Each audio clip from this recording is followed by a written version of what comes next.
স্বাদ ছাড়াই তৈরি করুন দুধ চিতই পিঠে। খেতে তো বন্ধুরা এটা ভীষণ সুন্দর হয়, সবাই আপনারা জানেন, কিন্তু বাড়িতে খুব সহজে কিভাবে নর্মাল কড়াইতে তৈরি করবেন সেই রেসিপি শেয়ার করব, আর একদম সহজ পদ্ধতিতে তৈরি করব, যাতে ভিডিওটা দেখে সবাই এটা কিন্তু এই শীতে বানিয়ে খেতে পারে। নমস্কার বন্ধুরা, সবাই কেমন আছো? আশা করি সবাই ভালো আছো। আজ আপনাদের সাথে শেয়ার করব দুধ চিতই। তো যাই হোক বন্ধুরা, এইখানটা আছে আতপ চালের গুঁড়া, সেটা কিন্তু ভিজিয়ে রাখার পর মিক্সারে এটা গুঁড়া করা আছে। তো আপনারা যদি শুকনো চালের গুঁড়া হয় সেটাও করতে পারেন, তবে চালটাকে যদি ভিজিয়ে গুঁড়া করা হয় তাহলে কিন্তু পিঠেটা খুব সুন্দর হয়, নরম হয়। এরপর গুঁড়াটা কিন্তু নিয়ে নিলাম, এর সাথে স্বাদ মতো একটু নুন মিশিয়ে নেব, একেবারেই সামান্য একটু টেস্টটা যাতে আসে সেই জন্য দিয়ে দিলাম। আর একটু দিয়ে দিলাম হাফ চামচের মতো বেকিং পাউডার। খুব ভালো করে একটু মিশিয়ে নেব। একদম চটজলদি তৈরি করব, খুব কম সময়ে এটা তৈরি হয়। তো যাই হোক, এরপর দিয়ে দেব ঈষৎ উষ্ণ গরম জল। একদম খুব গরম জল দিতে যাবেন না, একটু হালকা মতো গরম জল দিয়ে কিন্তু ব্যাটারটা তৈরি করব। তবে অল্প অল্প জল দিয়ে আপনারা ব্যাটারটা তৈরি করতে পারেন। আমি একদম আন্দাজ মতো 3 হাতা জল দিয়ে দিলাম, বাস এটাতেই কিন্তু হবে।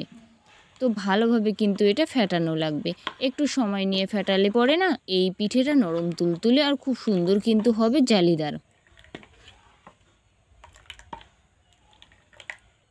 তো যাই হোক, আমার ব্যাটারটা কিন্তু ফেটানো একেবারেই কমপ্লিট। যাতে আরও একটু টেস্টটা খুব সুন্দর আসে এই পিঠের মধ্যে, সেই জন্য নারকেল কোড়াটাও কিন্তু মিশিয়ে নিলাম। একদম ফ্রেশ নারকেল এইখানটায় কোড়ানো আছে। আপনারা চাইলে প্যাকেটের যে নারকেল কোড়া থাকে সেটাও দিতে পারেন, কিন্তু ফ্রেশ নারকেলের মতো কিন্তু টেস্ট অতখানি আসে না। ঠিক আছে, তো ভালোভাবে ব্যাটারটাকে ফেটিয়ে নিলাম। আর নারকেল দেওয়ার ফলে কিন্তু ব্যাটারটা একটু ঘন হয়, দেখতেই পাচ্ছেন কীভাবে আর কি ব্যাটারটা তৈরি করলাম, একটু ঘন। ঢাকনা দিয়ে রাখবো 5 মিনিটের মতো। এরপর কিন্তু কড়াই বসিয়ে কড়াইয়ের মধ্যে দিয়ে দেব অল্প একটু সামান্য পরিমাণ একটু তেল। তার আগে কড়াইটা ভালোভাবে গরম করে নিতে লাগবে, তবেই কিন্তু পিঠেটা খুব সুন্দরভাবে উঠে আসবে।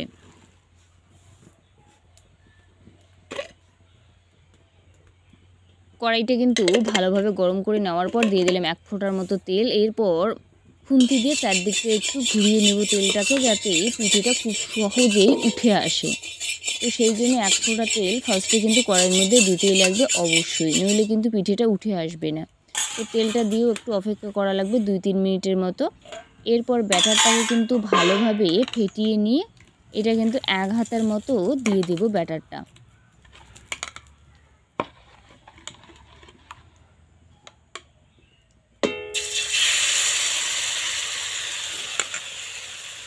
এক হাতা ব্যাটার দিয়ে কিন্তু এটা ঢাকনা দিয়ে রাখবো 2-3 মিনিটের মতো, তাহলেই কিন্তু তৈরি হবে।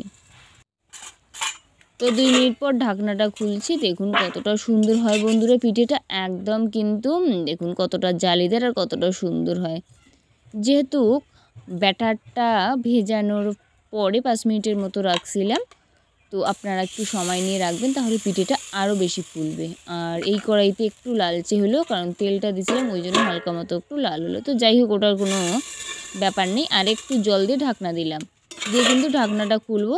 জল দিলে পরে পিঠেটা খুব সুন্দর হবে, তো সেই জন্য জল দিয়ে দিয়ে কিন্তু করতে লাগবে। দেখুন কত সুন্দর জালিদার হলো। ফার্স্টের পিঠেটাই কিন্তু জল দেই নেই এটা, আর পরের প্রত্যেকটা পিঠেই কিন্তু জল দিয়ে খুব ভালো করে কিন্তু পিঠেটা তৈরি করব ঢাকনা দিয়ে।